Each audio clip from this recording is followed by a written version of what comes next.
Good day, and welcome back to a chapter a day. Wow, we have started a new month. We have an old custom where I'm from in the Caribbean. We say certain things at the beginning of the month, but I don't do that anymore. So I'm just going to say, hey, happy new month. It is February 1st. So, like I said, we have finished the 31 chapters of Genesis for the 31 days of January. So, moving on, we're going to be heading into chapter 32 today. And before we do that, we are going to recap what we read in chapter 31. So, we see that Laban and Jacob are beginning to what they call butt heads because of, I think Laban is a bit jealous of Jacob's prosperity. God is blessing him. He has a lot of livestock and he has two wives and their maids and whatever other men servants, etc. And Laban and Jacob kind of make a pact as to who would get what from the cattle as payment for Jacob for serving whew, 7 years for Rachel originally. Didn't get Rachel, got Leah. Had to pay another 7 years to get Rachel. And then more time so that he can get paid for what he rightfully should have had in the first place, which was some of the livestock that he helped Laban to help to increase for his uncle Laban. But you know how sometimes our wages are not always fair. He had to kind of made a pact or some sort of an agreement with Laban. So certain types of sheep and different cattle and stuff, depending on how they looked, that would be his, etc., etc. So now what he's done is he has decided to leave Laban's place, of course, with his wives, Rachel and Leah. And he, of course, didn't tell Laban that he was leaving because he realized there was some animosity between the two of them. So he spoke to his wives, they agreed. But before they left, I guess the apple don't fall too far from the tree because Rachel had some of her father's deceptive ways. Why she took the idols from him, I guess they still had that pagan mindset for, idolatry. And she took her father's, maybe they were of pure gold or whatever they might have been. She took them.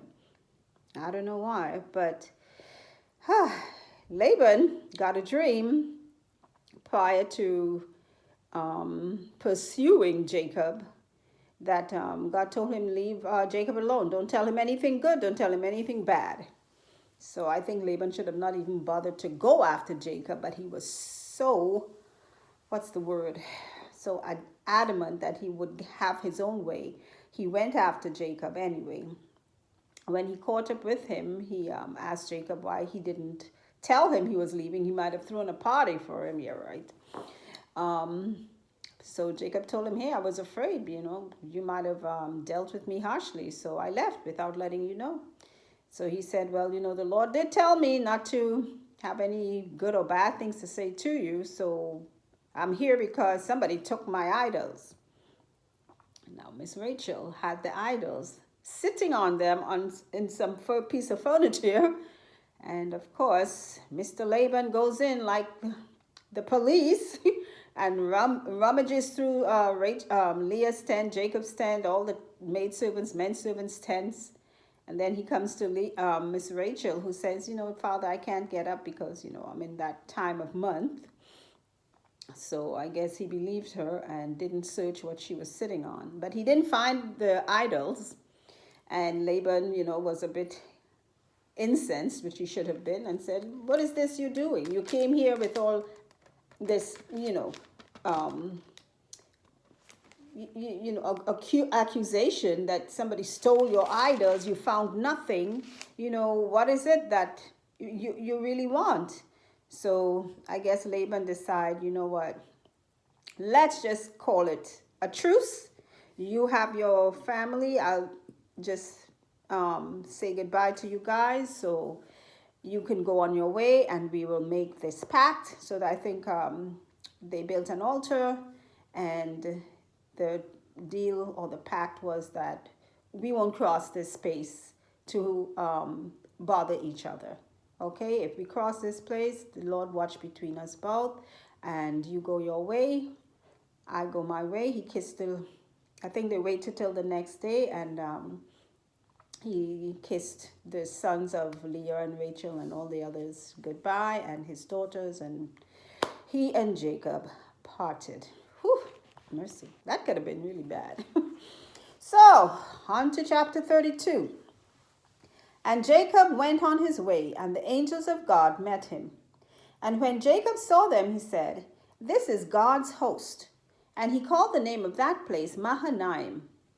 And Jacob sent messengers before him to Esau his brother, unto the land of Seir, the country of Edom. And he commanded them, saying, "Thus shall you speak unto my lord Esau. Thy servant Jacob saith thus, I have sojourned with Laban, and stayed there until now. And I have oxen and asses, flocks and men servants and women servants, and I have sent to tell my lord, that I may find grace in thy sight." And the messengers returned to Jacob, saying, "We came to thy brother Esau, and also he cometh to meet thee, and 400 men with him." Then Jacob was greatly afraid and distressed, and he divided the people that was with him, and the flocks and herds and the camels, into 2 bands, and said, "If Esau come to the one company and smite it, then the other company which is left shall escape." And Jacob said, "O God of my father Abraham, and God of my father Isaac, the Lord which saith unto me, Return unto my country and to thy kindred, and I will deal well with thee.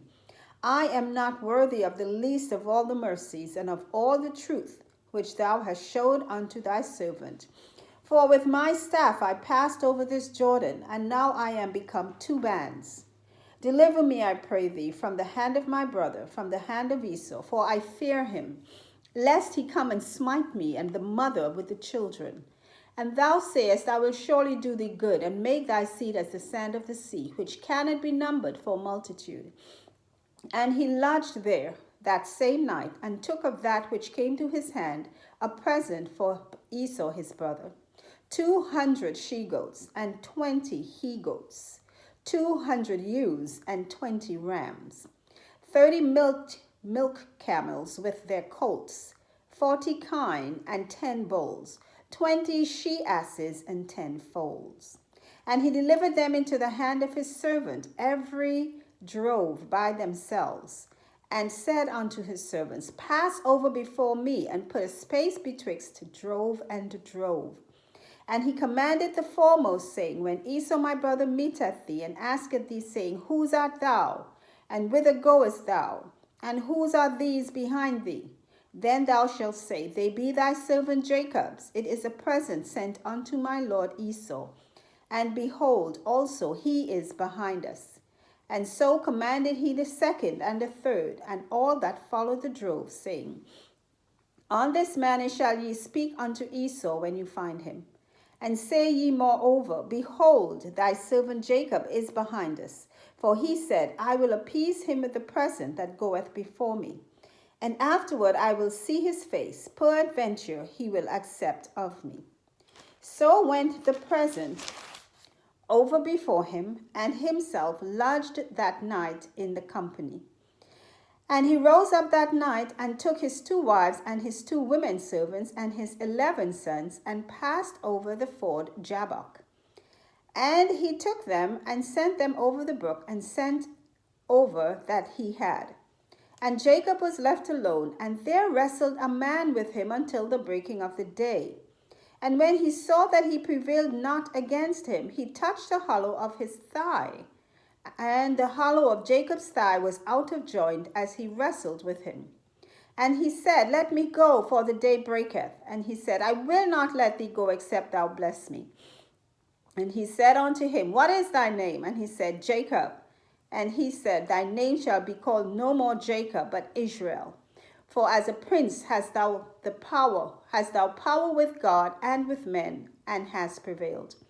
And Jacob asked him and said, Tell me, I pray thee, thy name. And he said, Wherefore is it that thou dost ask after my name?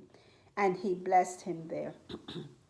And Jacob called the name of the place Peniel, for I have seen God face to face, and my life is preserved. And as he passed over Peniel, the sun rose upon him, and he halted upon his thigh.